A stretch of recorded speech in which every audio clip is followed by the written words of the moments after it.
You want me to do it this time? Yeah, you do it this time. You got all in my head. No, no. This is going to be the start. I did it, and then I stopped. I second guessed myself, and then you said, "So you do it." You know what we're talking about? Hey, everybody. My name is Jake Baggett, and I am here with my best friend, Taylor Edgar. Say hello, Taylor. Hey, what's up? Hey, and today we are coming back after we both recommended each other stuff. One of us a book, the other a video. But before that, we are also going to talk about a movie that we saw in theaters called Twisters. And also, I got turned on to a little thing called Evo. I'd like to talk about that. Is there anything you would like to add to this, Taylor? Just the riff, buddy. That was flawless. Yeah.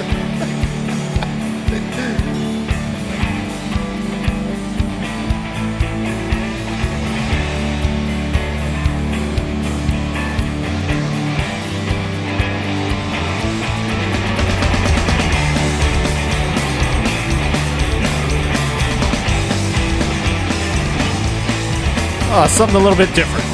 You want to know my secret? What's the secret? Head empty. Head empty? I was loading in words one at a time. That's worked for you for the past, 35 years now? Oh, yeah, dude. Hey, everybody. Welcome to another episode of Up Your Alley. Like Jake did this amazing intro, and he said we are talking about two things today.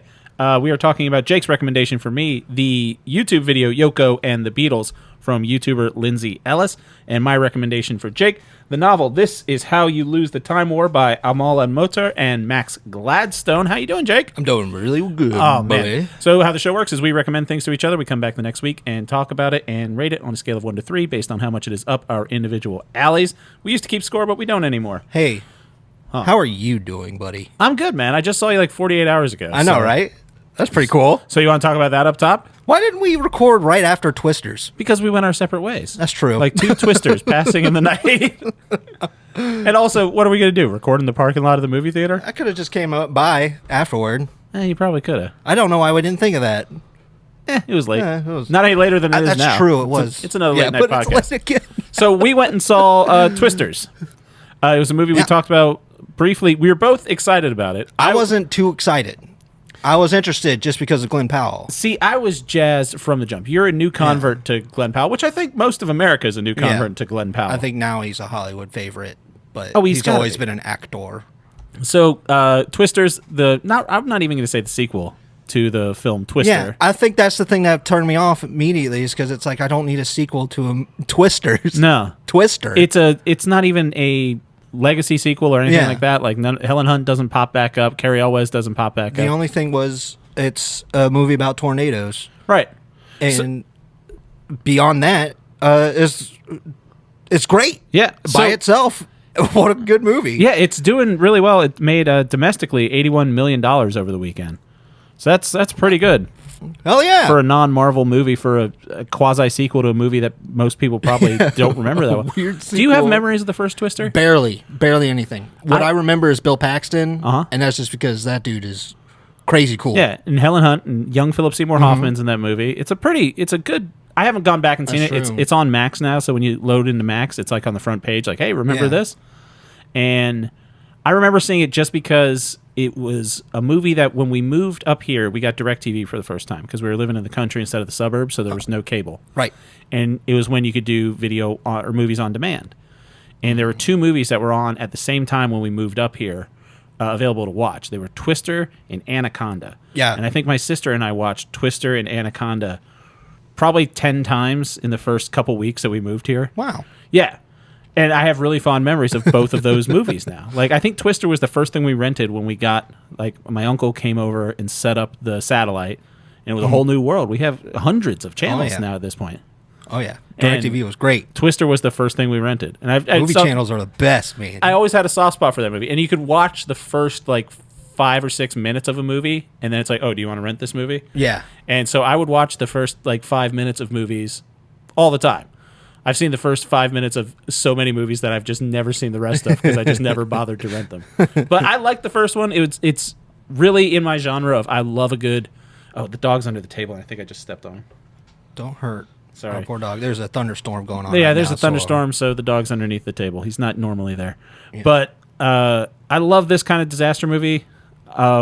I love just kind of... I'm not even going to call it a dumb action movie because I don't think it's a dumb action movie. It's a completely serviceable movie. I like that you have to suspend disbelief at the jump because you have to just accept that in this world, everybody is crazy about tornadoes. Well, okay, so here are my thoughts. Well, first of all, if you recommended this movie to me, it would be a hard 3 for me. Yes, it's a 3. I think it's great. I think it's worth to go see in theaters. Yeah, I'd say go see it in theaters, but I'd say go see it with friends. Yeah. It's so much fun to watch. I was not on board with this movie until about 5 minutes in when things started happening, and I was like, oh yeah, this is going to be a fun movie. So here's how the movie works. It starts out, and you have Kate, who's the main girl. And she wakes up and she's with her boyfriend, and she's with a bunch of other science kids. They're in college. They talk about how they're doing science experiments. And she's got this stuff, all this science nonsense, and she's going to find a way to shut down tornadoes. That's their thing. The whole point of the old Twister was they wanted like tracking beams up like in the tornado because computers were a new thing then. So like, we could get all this data. More data. Right. So data is fun. Yeah. And so they do that, and then that goes, the cold open of the movie is everyone that she's out there with, basically. It's the first 5 minutes of the movie. I know, it's but I think that's the fun part of it, though. She's kissing a boy who's not Glenn Powell, so you're like, things aren't going to go well for that guy. Why? I didn't expect them to have a romantic entanglement anyway. Huh. Yeah. Her and Glenn Powell? Yeah. You expected someone to share a cubic yard of space with Glenn Powell and not be romantically entangled with that man. Yeah, sure. Why not? You're foolish. No, I'm more open than you are. Fair enough. But so flash forward 5 years, she's now working in the big city in New York, and she gets pulled back in. It's called the Big Apple. It's a big city as well. She gets pulled back in by Anthony Ramos, who's great to see him. He's an original Broadway cast of Hamilton. I mean this as a compliment. Uh-huh. He has such John Leguizamo energy. I can see that. I was just captivated listening to him talk. Yeah. He carries himself so well. I was like, I love this dude. You never saw Hamilton, did you? No. So he's in Hamilton. He was original Broadway cast of Hamilton. He's in the Hamilton movie. He's also in the movie version of In the Heights, Lin-Manuel Miranda's first movie or musical, that he plays the role that Lin-Manuel Miranda played on Broadway. Yeah. Incredibly talented guy. So, oh yeah, he was great. So he gets Kate. He's Javi. Gets Kate. It's like, you got to come back out to Oklahoma, and they're just like, it's going to be crazy tornado times. Yeah. And I went to the military, and now I got all this military stuff. I got cool radar to shoot at tornado, and we're going to set it up, and we're going to track. But Kate's got a special power where she knows where tornadoes are going to be. She's some sort of tornado whisperer. Yes. Yeah. It's wonderful. Yeah. I love the way that they convey it in cinema. Because you will see abrupt changes in the wind, and you're like, oh, she's picking it up right there. It's so much fun. I'm having a great time. Yeah. So, and when they get out there, Javi's working for this big company, and they run up, and Glenn Powell's there, and he's coming in full-on cowboy. He's got a big old truck. He's got a bunch of equipment on it, and they're driving into tornadoes, and he's a YouTube star. He's got all the like and subscribe energy that you'd want. If you could see it, chase it. What's it saying? Something like that, yeah. he's got a really cool T-shirt that you could buy that we want. This ain't my first tornado. That's a great shirt. It's a fantastic shirt. I looked for them on Etsy. I can't find one yet. Impeccably in a scene later in the dang movie. So Glenn Powell, I think, steals the show. Daisy Edgar Jones is great as Kate as well. I think Anthony Ramos does a fantastic job as well. I think top to bottom, it's great. A fantastic cast. You get Maura Tierney comes back in and plays Kate's mom later. Yes. She's a great character as well. You could tell she worked on her accent, and then I think she dropped it after a while. But it felt like she had like a seltzer water version of a Midwest to Southern accent. Yeah. And that was really weird. Yeah, I mean, it kind of goes in and out. But I think the cast is fantastic. Yeah. Up and down. And it feels like an old 90s movie, like a tragedy. Well, the original... People fucking die all the time. People are getting sucked into tornadoes. Yeah. And it's like, glory me. It's a great... Don't do that. It's a great PG-13 disaster movie. Oh, yeah. Like, it's the movies that I grew up, like I just talked about, Anaconda, things like that. And the original Twister was written by Michael Crichton, who is the king of that genre. I mean, he wrote Congo, Jurassic Park. The first Twister did scare me. Yeah. As a kid, when at the beginning, the family's running into the cellar from the tornado, and the dad's, Helen Hunt's origin story. and the dad's holding the door, and then the tornado scoops him up and throws him out. And I was like, "We gotta change the channel, Dad. I am not watching this." But it was great. It spooked the hell out of me. I had a couple. Yeah, I was really scared of tornadoes growing up. So, couple notes on this that I wanted to get. One, I feel so when movies are getting made, like everything's written down. You've heard like the whole thing, like if someone's using an iPhone, they can't be a bad guy because Apple has that rule, like bad guys can't use iPhones. So if you ever see like everyone having an iPhone and then one person has like a nondescript knockoff brand phone, it's like that's the bad guy. That's so silly. Oh, like in this, she has to Google something, but it's not Google. It just says like search. It's very generic. Yes, I love that stuff. But every tornado chasing vehicle is a Dodge or a Ram. Like it's the same company. Yeah. Every one of them. There's not a Toyota thrown in there. There's no Ford in all of Oklahoma that you see. There's not a single Ford or Chevy truck. Everything is a Ram. And I'm like, how much did Dodge pay to be like, if you want to go through a tornado and survive, you're going to be driving a Dodge Ram? Yeah. Oh yeah. I mean, I loved it. I mean, I couldn't not notice it. I'm like, I didn't notice that. I had to look at it. I think it's just because I've got a new car, so I like pay attention to all these things. And those cars aren't cheap either. So Glenn Powell is a YouTuber.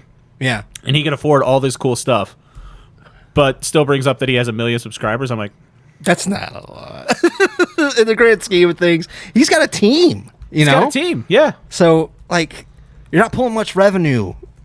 That's why I'm thinking he live streams, so I can see how he probably gets donations through that, mostly. And he also brings up, we just hit 1 million subscribers. Yeah. I will say this. There's a guy that I follow on YouTube. Oh, let's watch him now. No. I just had to pull up how many subscribers he has. The channel is Nerd of the Rings, and he does in-depth dives to small Lord of the Rings characters and deep Tolkien lore. 1.1 million subscribers. Yes. Yeah. He's not even driving into a tornado. That's what I'm saying. I think it was written by an out-of-touch person. They don't know that when they said 1 million, they didn't know that they weren't talking a big number. Right, because I think it's one of those things where it's but like, again, he has 1 million they were subscribers. also probably going like, but he is just a tornado chaser. But and like 1 million subscribers for a tornado chaser. If he was a real person, that's pretty impressive. If he was a real person, I'd be subscribed to him immediately. Yes. But also, 1 million subscribers makes sense why you wouldn't know who he is. But also, good point. I would say there's probably... I'm thinking a lot more thought went into this 1 million subscriber thing, yeah. I was thinking there's probably 70% of the country that if Mr. Beast walked into a crowded Chili's, they wouldn't know who he was. Yeah. Like, most people would know. And he's the biggest such person a on YouTube. nondescript-looking dude. I mean, he's not Glenn Powell. I'd recognize Glenn Powell immediately. Yeah. But you know what I mean? Like, they could have shot for more YouTube subscribers. They could have been like, he has 200 million subscribers on YouTube. Holy, no. And you wouldn't... 5 million. Sure, but I'm just saying 1 million isn't as impressive 1 million of a number. is a questionable number. Yeah. Yeah. But it's also, it feels kind of right. But Yeah. also in this world, like, he has leagues of people coming out to watch him Following chase tornadoes. He's got a friggin' journalist from England coming over to write an article about him. Japanese tourists coming out to watch him Another work. thing about how out of touch it is, someone from England came over to write a newspaper article about him. I'm like, I don't think there are newspapers in Oklahoma that would send someone out there to write an article about it. Stuff didn't pop in my head at all. No. But it's true. That does happen. And also, it's not that interesting, which is probably why he was doing it. Yeah. You know? So it kind of makes sense. Yeah, I mean, I can make it make sense in my head. This guy would have, he would only have 1 million, he would have 1 million subscribers after his first, I drove into a tornado and shot fireworks up into it. That'd be picked up by like Barstool. Yeah, that would be 120 million views. Yeah. Easy. He'd have 1 million subscribers in 2 days if he did that. He did drive into a tornado and shoot fireworks into it. Yeah. That was really cool. Yeah, that video would be really huge. cool. Everyone, that would be one of those things that like boomers would pick up on the Today Show.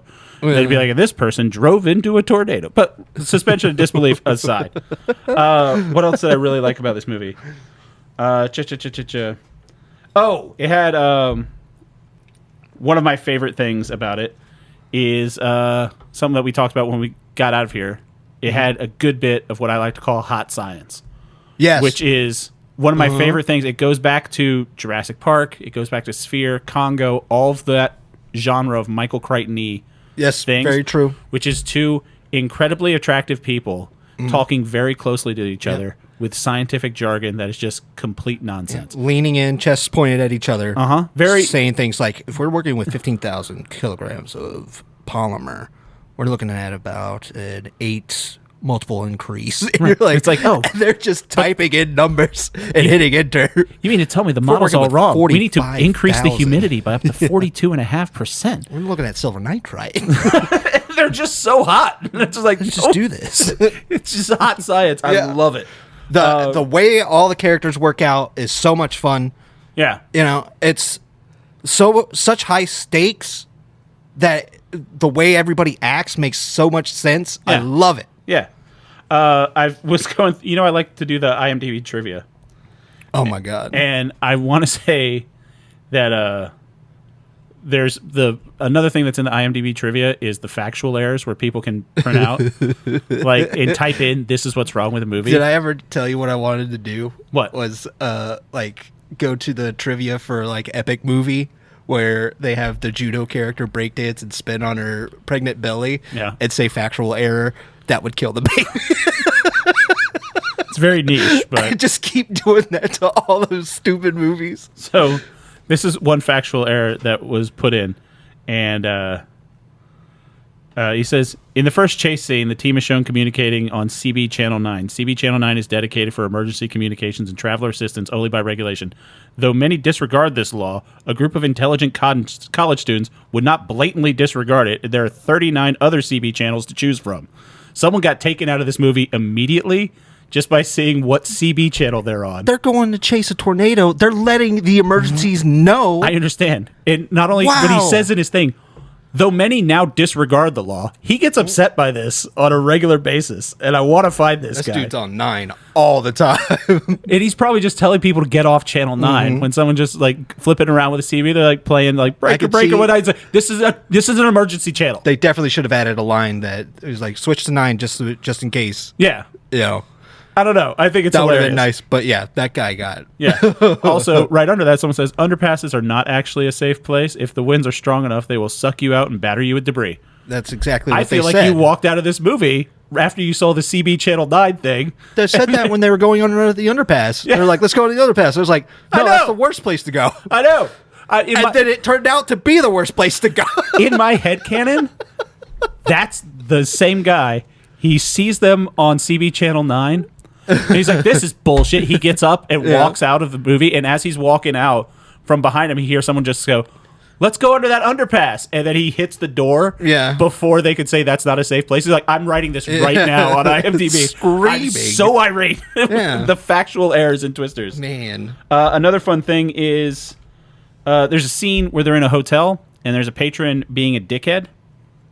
You know what I'm talking about? Oh, yeah. Yeah, trying to check into a hotel and one guy's just a dick and you're even like, that guy's a dick. It's not going to be a tornado. They're not making a tornado. You know who there's a tornado out there. You know who that guy was? No. James Paxton. Really? Bill Paxton's son. Oh. Yeah. That's beautiful. Right.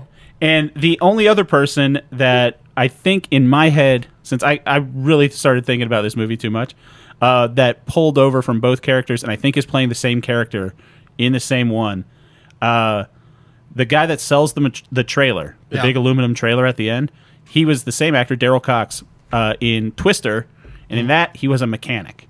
Okay. Fixing up their trailer. Okay. So I'm like, he's the same character. He did well for himself over the past 25 years. Now he's not fixing the trailers. He's selling them. trailers. Uh-huh. Good for that guy. That's nice. I know one more. Yeah? Yes. Paul Scheer? Yeah. Did you know he was in the first one? Was he? Yes. No, he wasn't. His mother was pregnant with him while she was an extra in the first one. I saw that bit. That's a very funny bit he did. That's great. For a 40-year-old man to say that his mother was pregnant with him in 1994. Oh, really? Is he lying? Dude. I don't know his age, Paul nor Scheer? do I know anything. Paul Scheer's a very funny man. Yeah. Why would he lie about that? He'd never lie to me. He's 48. He would never lie to me. He makes a living as a liar. Well, how old was he when he was a baby? You're not even asking the right questions anymore. I would say when his mother was pregnant with him was roughly 49 years ago. So he might have been a baby. He was born in 1976, Jacob. And Twisters came out when? in the 90s? Oh, yeah. You're a silly boy. But yeah, that was great. So what did everyone go out and see Twisters? It's just... I wish Glenn Powell was in more things so we could do a dedicated Glenn Powell month. I mean, I'm not going to watch more of his stuff. He's just putting out banger after banger. He's in Scream Queen. I'm not going to watch that. Yeah? Yeah. You haven't seen Maverick either. Yeah, I haven't seen Maverick yet. I will watch Maverick, but I don't have the drive. I do want to watch that other thing. Yeah, the Sydney Sweeney rom-com. Uh-huh. Yeah. Anyone But You. And this, I will say this was also served good as a little bit of rom-com. Like, Daisy Edgar Jones and Glenn Powell, their chemistry was good. Yeah. Yeah.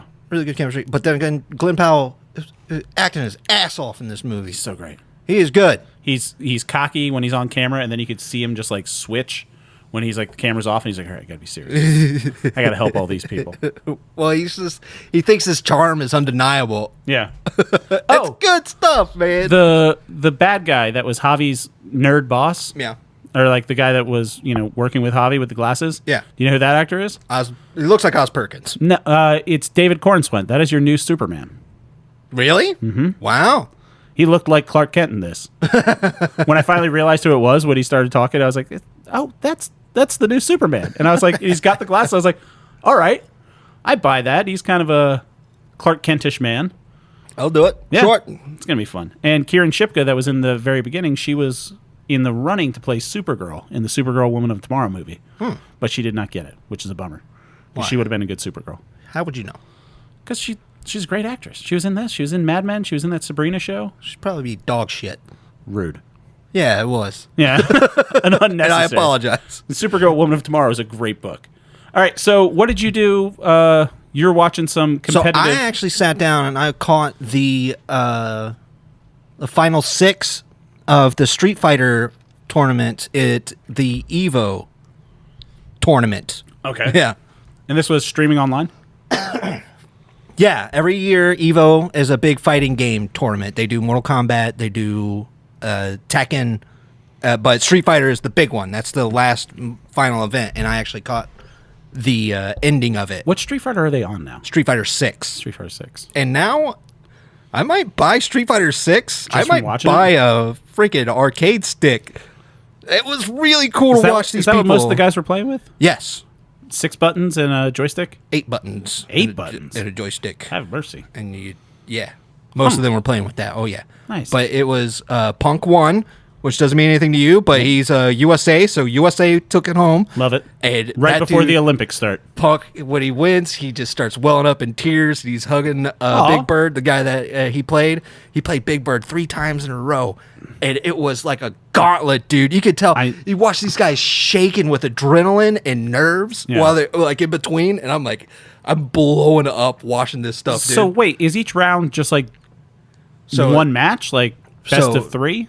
The best of 3 out of 5 attempts. So you have 5 best of 3s? Yes. Okay. And it goes back and forth quick. And sometimes they go neck and neck. Sometimes they dominate the other person. Kind of like tennis. A little bit like tennis, where, you can tell when the tempo is off for the other person. Sometimes they're just off on the wrong foot. And you just like, all right, we're giving up on this one. We'll catch them on the next one. A little bit, yeah. And then just watching Punk pull it off at the end was amazing. Huh. And like after that, I was like, I have to go. So I'm going to try and get to it next year. And this is in Vegas?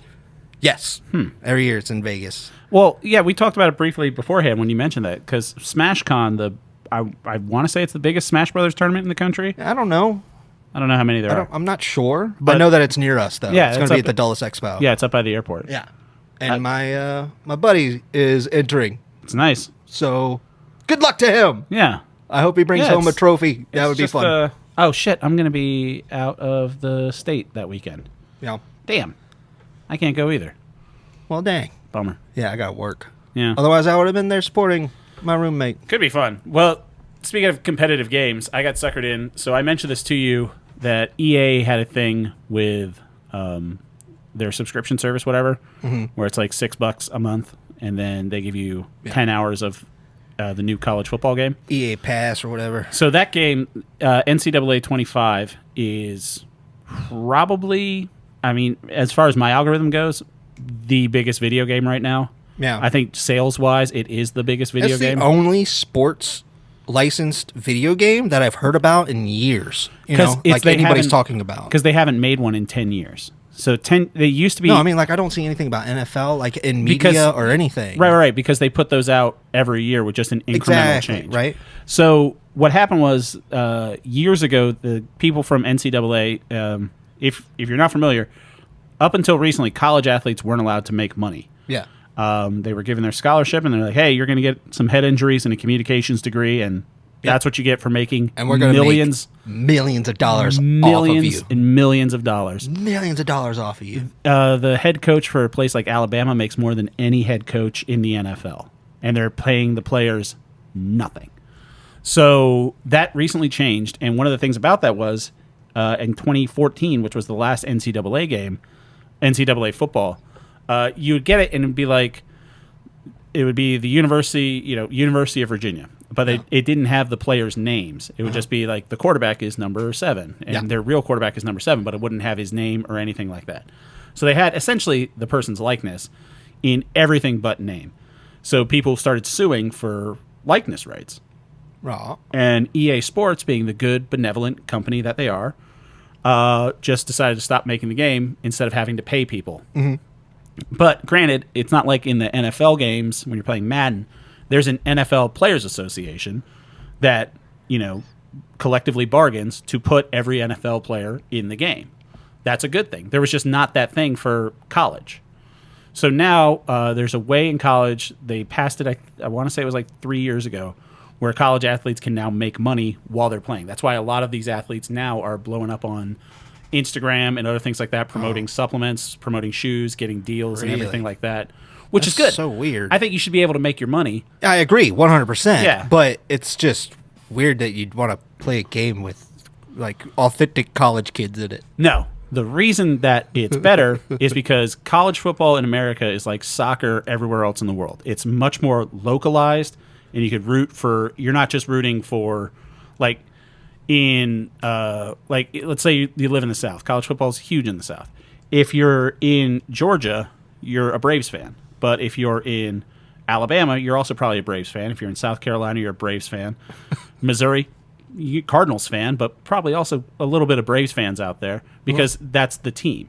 If you're a college football fan, there's University of Georgia, there's Georgia Tech, there's Georgia Southern, there's up the way, there's ECU, there's University of Florida, there's Florida State, there's Alabama, there's Auburn, there's Arkansas, there's all that stuff. So it's much more localized. Huh. Like European soccer is. Almost every big city has a college that has a football team. I see. University of Virginia, Virginia Tech, where we live. Those are. You're being very persuasive right now. I'm just saying that's why people get more into college football. Yes, I can truthfully say that I would be much more interested in a UVA VTech game than an NFL game. You could play as James Madison in this. Yeah, that's James Madison has a great football team. They do? Yeah. I had no clue. But then also they have, University of Maryland. They have West Virginia. They have Marshall, which is in West Virginia. So you got a bunch of schools. I went to George Mason. They don't have a football team. Good basketball team, but horrible. Oh, right. It's just club football. I got James Madison George confused Mason. with George Mason. Yeah, James Madison's down That's the way. why I thought it was very funny. No, George Mason doesn't. But so I was not on board. I played just the regular game, made the mistake of going online. Horrible mistake. I got trounced quickly. Yeah. But I think I might be able to sell you on this game. You think you can get me to play it? If you play one mode. Yeah. Because they have a mode where you can create your player. Yeah. And I swear to God, it's a football RPG. Yeah. Because you have to play the games, but then they also have it where you have to make choices of, are you going to you have an exam coming in 3 weeks. Are you going to spend your thing on practicing and getting your XP up? Or you also have to study because if your GPA falls below a certain level, you're not allowed to play anymore. Oh, hell yeah. The coach will kick you off the team. This sounds, yes. So it's an RPG, but then you go... So much like what I like. And you start throwing the football. Or you could be a wide receiver or a tackle or anything like that. This sounds like the classic NCAA games from like the Xbox time. It's a really nice... You could watch your progress as a player grow by the attractiveness of your picture of your girlfriend. Uh-huh. It's a nice little football RPG. I sat and played it last night. I got signed. And you know how, like... I think it's funny that football... Remember those Key and Peele sketches where it was like the college football players? Donkey teeth. Like X-Wing at Aliciousness? Yeah. And I was thinking, what's my funny name for my football player? Yeah. and I looked right behind you on my shelf. My football player's name is Banjo Kazooie, which sounds like it could be a football player. If you're like, Banjo as a name is pretty cool. Banjo Kazooie. He's a starting quarterback for Louisiana Tech, which is great school for me. Go Bulldogs. And took him to the playoffs last year, from unranked to the playoffs. And it took me about 5 hours of game time out of my 10-hour trial. Yeah. And You bought it? yeah, I think I'm going to buy it. Wow. I think. Remember when I told you they gave me a 3-hour trial of what the fuck is it? Oh, Elden Ring? No, not the Dungeons and Dragons one. Why am I blanking on the name? Now you're getting Baldur's Gate? Baldur's 3? Gate, yeah. So when they gave me a 3-hour trial of that, and it was Yeah. right at the way where I'm like, oh god, they're really close to getting me to buy this game. Yeah. That 10-hour trial of NCAA, That's the it one. got me. Yeah. So I would say Wonderful. pay the $6 a month to EA. Yeah, I'm not doing that.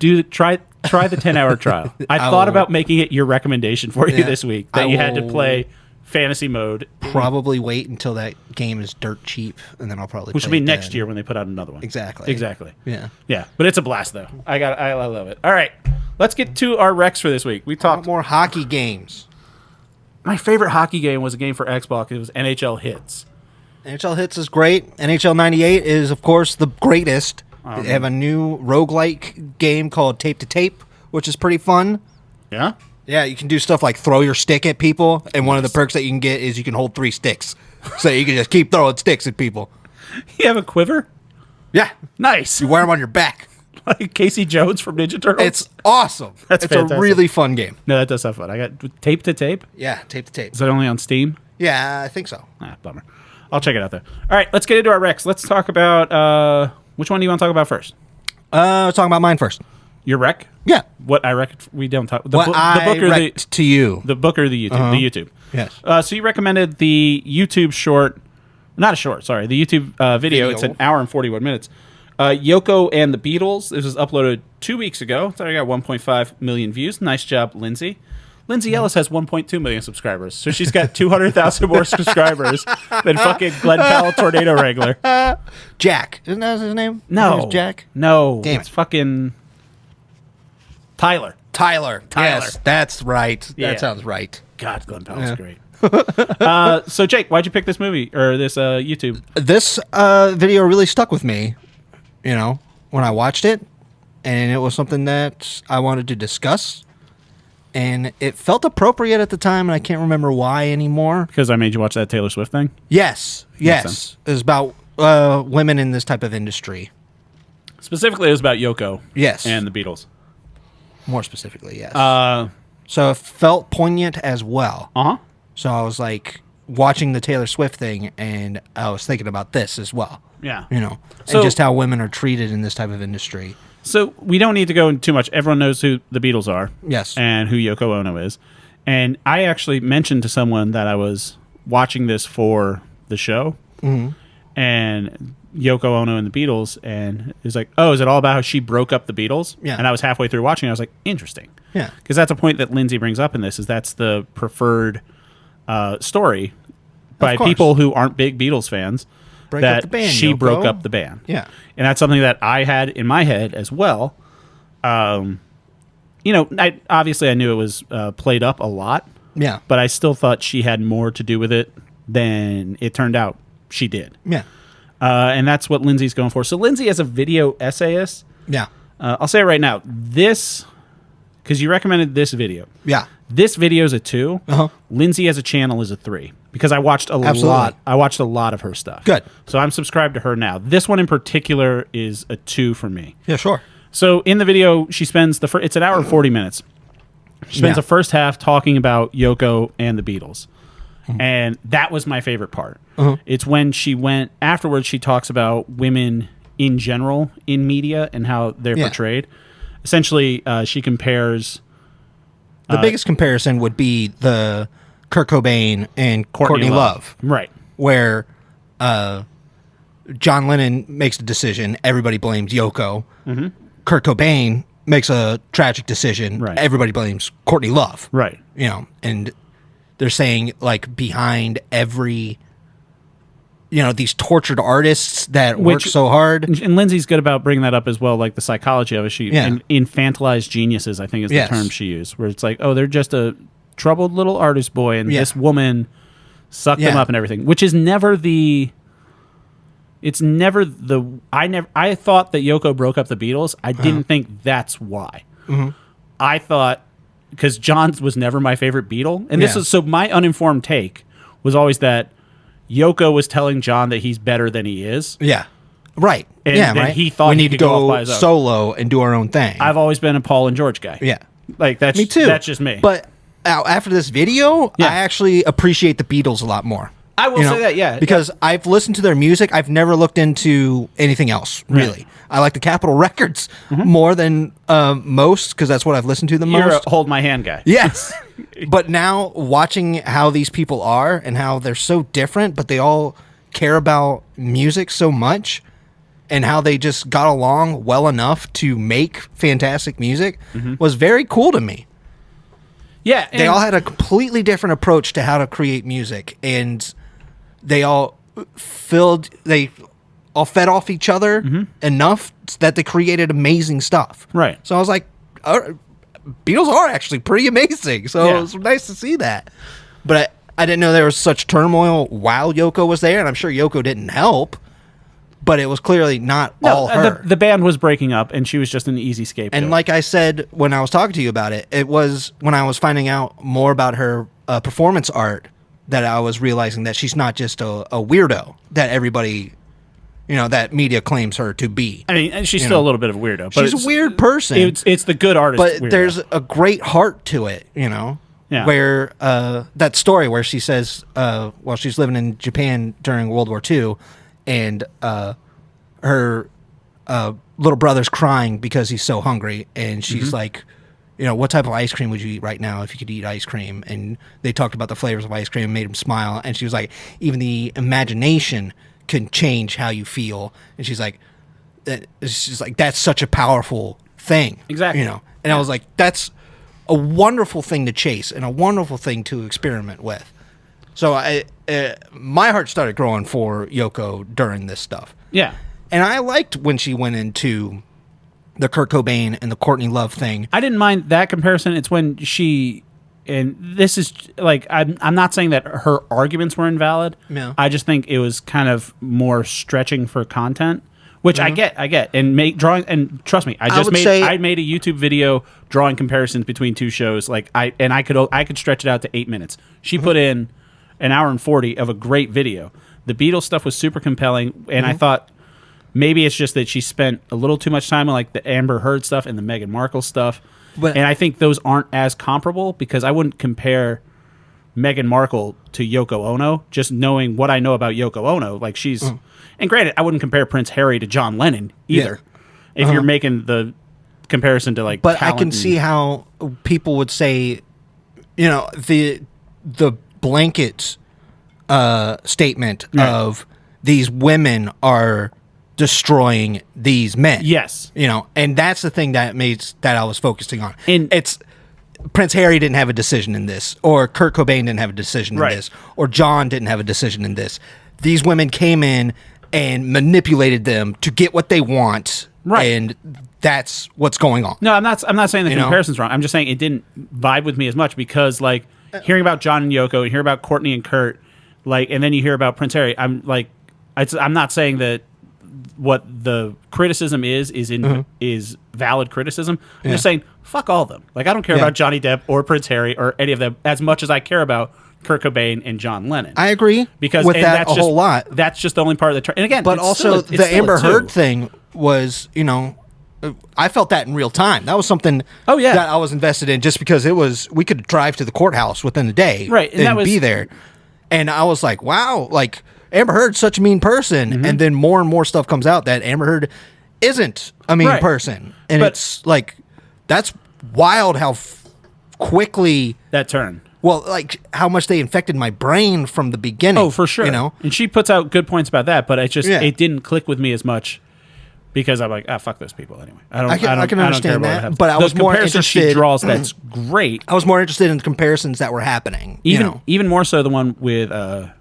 Than Kurt and Courtney, she draws the comparisons with Monica Lewinsky and how I think Monica was, and Monica Isn't Lewinsky that is the craziest one. Monica Lewinsky is one of the most fascinating people, and especially over the past couple of years, like the advocacy she does, where she seems like a very genuine, nice person. Yeah. She knows firsthand the troubles of bullying, and she was on she was on the front lines of the internet and good on her for late night surviving jokes. the 90s, man. She did, and I will say that was the comparison that struck the most with me, because I don't know what the fuck Courtney Love's doing right now. I'm sure she's doing okay. I hope so. Yeah, I mean, best of luck to her. But it's true. Everybody was mad at Monica Lewinsky. But that's the whole thing with, and Lindsay makes this point. She ties it up right at the end. That's what got me back in.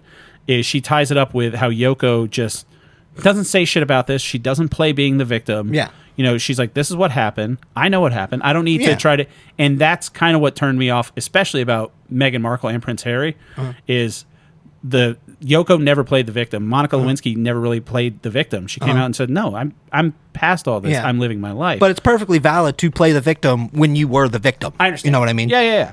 But And I'm just I saying, agree with you that, like listening to older interviews with Yoko, with just how she approaches her art, or how she interacts with fans or not so fanish people of hers.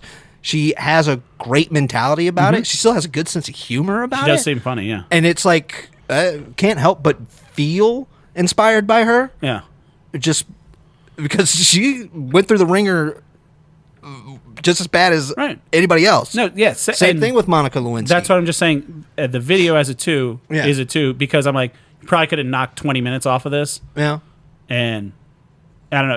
It came off a little bit as filler. I'm not saying the argument's invalid. I'm just saying it was kind of superfluous. You weren't interested in those parts. And that was uninteresting to me, which is why it's 2. But going on to her channel, which I think everyone should subscribe to it, I found out, watched 2 different videos of hers, which is something I didn't know about.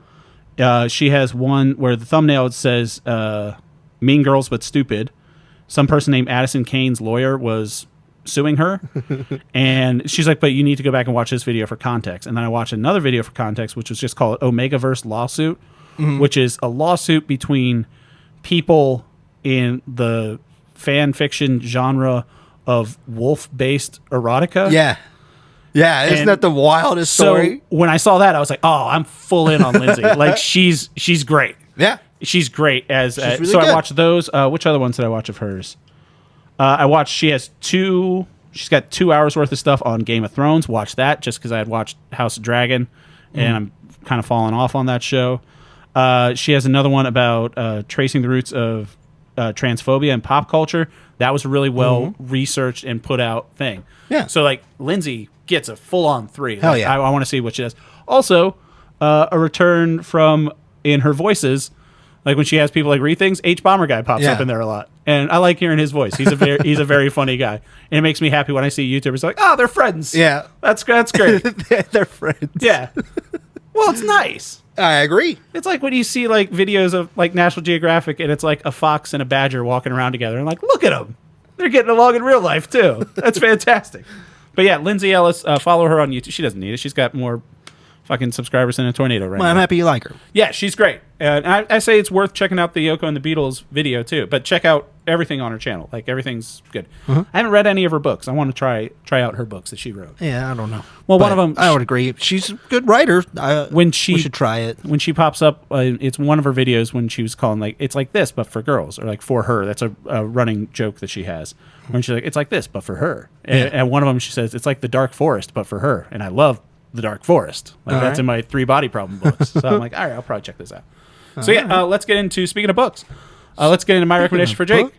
This is How You Lose the Time War by 2 authors.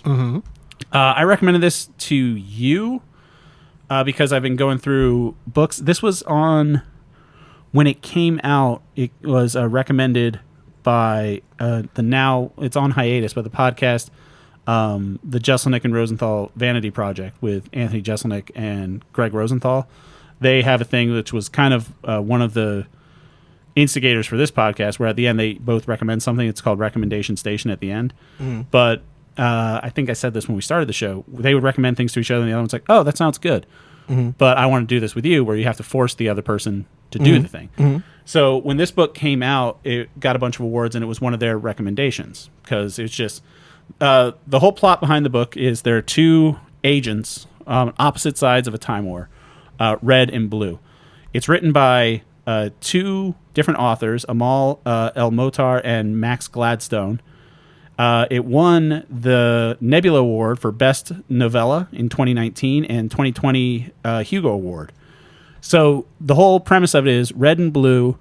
Like I said, they're on opposite sides of a time war. And it was written by Gladstone and El-Mohtar. They had the outline for the book, but how it would write is Gladstone would write red. Okay. And write the chapter, because it alternates chapters between red and blue. That's what I suspected was Gladstone would write red, and then send it to El-Mohtar, and then they would write blue. And they would go back and forth. So it was kind of a pen pal thing where every chapter goes, That's beautiful. It's red story, and then a letter from blue. Then the next chapter starts out blue story, and then a letter from red. So that's just kind of how it goes back and forth throughout time and up and down. And I just thought it was great sci-fi. I think the time travel stuff it's vague enough to where you don't get bogged down in specifics. It's not like Twisters where there's no hot science explaining how the time travel works. And it's a quick read. And it kind of just jumps you in and like, no, it's time war. They're top of their game. It's time war, but that's not what this is about. And eventually, they get involved in a relationship. It turns into more of like love letters back and forth. Finding someone when you're just jumping back and forth through time, because all they do is jump back and forth. And when the other side goes in time and fix something to make something better for them, you got to send someone behind them to fix that, kill the person, or make sure this works. And there's different strands and branches of timelines that they keep having to go back and forth between parallel Earths, multiple realities, all that stuff that's written about in this really interesting kind of almost kind of boring matter-of-factly way. Right, where it's not like, can you believe we're in Pompeii? It's just like, yeah, fucking Pompeii again. Like, what's they this do Pompeii it really like? well. Yeah. Yeah. Or it's just explaining the strains like they do. And So you're I- like, okay, I understand strains. So I sent this to Jake, and I was like, hey, man, I think you're going to like this. So, what'd you think? I listened to it on audiobook. Yeah, right? Spotify. It's available. And I decided to listen to the last half hour in my car, and I'm very happy I did. Why? Because I choked up. And Really? I couldn't stop the tears for a little while. It's a beautiful story, isn't This it? book is beautiful. Isn't it great? It's amazing. It's a hard 3, yeah? Yeah, it's an absolute 3. Yeah. It's impeccably written. It's one of those things where I can't wait to... I'm going to buy the book, and I'm going to read it, because the more I think about the beginning of the book, I just love how much of their character is inside of their first letters. Right. That in the end, it makes perfect sense why they're acting the way that they are. Yeah. It's unbelievably wonderful. I love how letters work in this, because it opens up where you could write like inside of an animal, or Yeah. you could write on magma. You can write letters anywhere 'Cause- with how they operate. Right, because they're going back and forth, and it's not like Terminator rules where they just show up naked and have to do that. Yeah. They have like I said, the technology is vague enough to where it works, to where it's just like, yeah, they're now they're a wolf, but Yeah. the wolf has like weird legs, Yeah. and like predator jaws, because that's just the way it was back then. So Yeah. just fucking move on. Yep. Get to the Just letter. accept that this is how it works. Yeah, they there's- can be anything, anywhere, at any time, and write anything, anywhere, at any time. Right. And they even specify in a letter to each other that they will write "I love you" in everything. Yeah. So that you know that whenever you see somebody saying "I love you," it is me talking to you. Right. I'm like, ah, Yeah. oh, that's so great. So it's I have not read anything like this, and I think the concept of it, of how it was created between these two authors, Yeah. going back and forth, and they talked. Where's I didn't look up into any of that, but Yeah. I suspected that they were writing each other like this. yes, But there is like a cohesive story throughout. So yeah, it does make sense that they came up with the outline. yeah, But just the way that they build off of each other is so wonderful. It's so nuanced how they grow into loving each other. Right. That it just kind of happens, and when it happens, the floodgates just open. Yeah, you know what I mean? It's kind of cool. Like, that's a perfect way of putting it. Like, once they realize that they feel like safe with each other, it's very real. Like, not real. Obviously, they're time traveling soldiers. Yeah. But real in the way that when you get to a point where it's like so like standoffish at the beginning of a relationship, and then it gets a little flirtatious, then once you're open, it's just like full on. Yeah. Floodgates. I love you. Out. Oh, I love you. I love you. I love you so much. There's a great part where I'm not going to get their names. I don't care. It's red and blue. But one's right into the other, and they're using their favorite tea. Yeah. And you take a sip of the tea, and you get more and more of the letter. Right. That's such a great allegory for. I love this tea because it reminds me of you. Yeah. Oh, yeah. Gosh, darn it. It's a beautiful book. So pretty. I knew I had you with this one. My God, I cannot wait to actually sit down and read it. Yeah. You know, it was great to listen to it, but to have my mind run over it is going to be fantastic. And that's kind of like, because I had mentioned this to you before about wanting to do more books like this. And I did, like, I ruined it last week, but I gave you 2 weeks notice. I'm like, hey, it's an audiobook. Yeah. It's like 4.5 hours, but I didn't want you to have to rush through it because I knew you'd want to enjoy this. Yeah. And I thought this one worked. Like I have the hard copy here, and I would bounce back and forth between when I'm sitting at the house, I'd read it, but then like in my car, I'd put it on. Yeah. And I thought it worked really well as an audiobook too, because the two actresses that they have playing Red and Blue, they fucking put their heart and soul into it. Yeah. Yeah. They grew on me. Well, they grew like as the characters did. Their voice acting, like as a performance. I don't know the name of the two actresses that did it. Excuse me, but they grew. They started out with very stoic. It wasn't like just someone plugged it into an AI filter and read the book to you. Yeah, it's like the first letters start off with a cocky, like, I know you're there. Red's kind of a prick. I know you're trying this. Yeah, I see you trying to do your shit. You're not gonna do shit. Stupid fucking Blue. And then the other one talks. Oh, I know you think you're going to do this. Yeah. And they just start growing up. It was like, and by the way, it's really nice in a letter to sign it sincerely when you're done. Maybe if you're back in time, you pick up this book on etiquette. Oh, yeah. I read that book on etiquette. It was great. I decided to send you a nice perfume with this. Yeah, I can't recommend this book enough. Yeah, it's great. Absolutely recommend this book. Thank you so much for of course the recommendation. Yeah, this shot up quick to being one of the types of books that I like. I have a couple books where if I'm at a used bookstore and I see it, I buy it, so that when I talk to somebody and we talk about books, I can just hand it to them. Yeah, and be like, "There you go, you got a book to read." Yeah. I almost went into the used bookstore today. I was up Manassas way. McKay's? Yeah, that's my place. Yeah, they're doing renovations to that whole shopping center. Yeah? Yeah. They better make it good. I was up at the Lens Crafters and the Costco. Yeah, you were near where I live. Uh-huh. Yeah. Then I went to Raising Cane's Chicken Fingers. There's one near us? Yeah. That's insane. It's in Manassas. What? It's like off Liberia by the what? Chipotle. This is blowing my mind. Dude, you got to get your thumb on the pulse of Chicken Fingers, man. I love Raising Cane's. Yeah. I had it in California. Really? They got them out California way? Yeah. Yeah? It was delicious. I've been to the first Raising Cane's in Baton Rouge, Louisiana. Oh. And New Orleans. Nolans?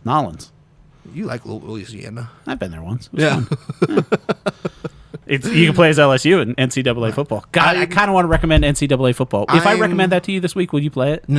Let's wait. Because I'm not going to get an EA pass. $6. I don't want to do it. What if I give you $7?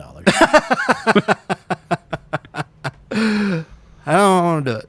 Are you too engrossed in a game right now? Not really. Maybe we'll do it once. Maybe I'll wait until like college football season starts. I do have a book that I'm going to get you to read, but I'm going to wait on that as well. All right. Well, yeah. Oh, so 3. Yeah, Threes. part 3. Yeah. Yeah. So we Absolutely. got a 3, and then we got a 2/3. Wonderful, beautiful book. Yeah, great book. All right. Thank you, everybody, for listening to the show. If you want to get in touch with us, you can send us an email to upyouralleypod@gmail.com. You can follow us on Instagram and TikTok and Threads, probably still. Oh my gosh. Threads is probably still a thing. Was that Facebook? Threads? Yeah. Yeah. Oh my God. Well, it's Instagram. It's Meta. It tried to be Twitter. Yeah, well, someone's got to try to be Twitter. Twitter's not even Twitter anymore. That's how I found out that the president wasn't going to be president anymore. Oh, yeah. Yeah. What a news story. What a thing so my phone. You just got us demonetized, bud. No. But one thing, it's funny because on my phone I got like an alert, and the first alert was from Threads. Like it's like, oh, this is a thread you might like, and so it was literally a thread you might like, and I don't know who it was because Threads just keeps trying to recommend things to me. And it says, oh, Joe Biden no longer seeking re-election. Man. And then, like, as I was on Threads, then my alert from the New York Times came up, and I pay for the New York Times. And then it pops up from them. And I was just like, New York Times, you're getting scooped by Threads. Yeah. Like, something's... Of course. This is why print media is dying. You're getting scooped by a platform no one uses. They're vetting a little bit. You know what I mean? Are they? I don't know. You're getting scooped by Threads. And I think the Threads might have been a link to the New York Times article, but Threads just came through before the New York Times app. That's funny. Get it together, New York Times. We won't get demonetized now. Fuck it. All right, so let's figure out what we're going to be talking about next week. Jake, what you got for me? I actually do have a video game I want you to play. Cool. What do we got? I think it's... You can get it on your phone, but I think you would enjoy it on your Switch more. What's it called? It's called Slay the Spire. Slay the Spire? Yes. It is a roguelike deck builder. I think it's time. Like I'm building a deck? Like a card deck. A deck of cards. Boo. I think it's time. I thought it was like a construction simulator. We could play Power Washing Simulator. I love Power Washing Simulator. Oh, wait. I got it on Steam. I don't have it. We could play Lawn Mowing Simulator. I got that on PlayStation. That game fucking rules. It does rule. Slay the Spire came out in 2017. Slay the Spire 2 has been announced. Okay. It's very exciting. This is one of the most innovative and interesting games. Okay, so I ask that you give it a good college try. I always do. Like how like would you did with Elden Ring, I think it's going to do the same thing. How would you compare it to Loop Hero? Better. Better? Absolutely better. So Loop Hero, you told me to get on my phone, and then I Yes. ended up liking it more on the Switch. That's why I think... Jump to Switch? Because I think you like it on a Switch because you're going to be like, I'm in game mode now. You know, let's sit down and play a game. Yeah, I keep getting distracted while I'm trying to play on my phone by scoops from Threads. Yeah. So I think you'd enjoy it on the Switch. All right. Because the touch screen's going to be helpful with what's going on. But it's an incredible game. Is it similar to like deck builders like the Magic game and Marvel Snap? No. Huh. No. Okay. Because your deck is basically the same whether you start with what character you start with, and you just pick up more cards and try and make your deck work with the relics that you have, and you work your way up. All right. Well, I've got for you a stand-up comedy special. This comes recommended from Land Down Under. I've seen a bunch of people talk about this on... Mexico? No, Australia. Oh. You know I love Australia. Not under us. A couple of the Australian comics that I follow and the guys on the Weekly Planet podcast talked about this as well. So I had to check it out. They have a segment, another inspiration for this show, their segment at the end of their show, What Are We Reading? Which, again, they just say, I'm going to do this, but they don't force the other person to do it, which I love obligation. It's a comedian I had never heard of, but this was filmed at last year's Melbourne International Comedy Festival. Mm-hmm. And so, like you know, the Melbourne shows are sort of like the Edinburgh shows where it's more of a themed show worked into a comedy thing. It's by a comedian, Laura Davis. The special is called If This Is It. Mm-hmm. I don't want to give you too much. I don't want you to have any preconceived notions going into it. All right. I think you're really gonna enjoy this. I look forward to it. Yeah. So I Laura, like stand-up. Laura Davis, and again, it's not. You have to send me this information. I will. I'll text you. But it's not stand-up like Dave Attell stand-up. Yeah. Like it's more of a show. Okay. Which, you know. I love those as well. You like a little nuance. Yeah. So yeah, Laura Davis, If This Is Speaking It. of Down Under, have you been watching Tom Walker doing the Grand Theft Auto? Grand Theft Auto. It's my favorite thing. It's so good. God, he's so funny. I don't understand his commitment to things, but I am so happy he's doing it. He was on tour, so he had to do it at a streaming place. And I saw he was that. like, as you see, he's like, well, you say that now, but there's like 4 teenagers watching me play this right through the glass. He's great. He is so funny. One of your better recommendations. Hell yeah. So yeah, thank you guys for listening. Be sure to check out Slay the Spire, Lord. Also, next week we're going to be talking about Deadpool. So. Oh yeah, sure. That'll be out. That better happen. Yeah. Well, I mean, it's going to happen. the movie's coming out. Yeah, Comes that's out- true. It'll be out by the time this is out, but we won't have seen it because we're recording Apparently, this. the last trailer is showing that it has actual heart or whatever. Yeah, But I don't watch trailers, so I didn't know that I they know. weren't doing that. I know. I tried This to whole do. dang time. I tried to do a segment where I showed you trailers. But the whole thing is that there's Deadpool girl now, Lady Deadpool. and it's just going to be Ryan Reynolds. No, it's gonna be Blake Lively probably, It's going to be Ryan Reynolds. or it's gonna be Ryan Reynolds' wife, Blake Lively.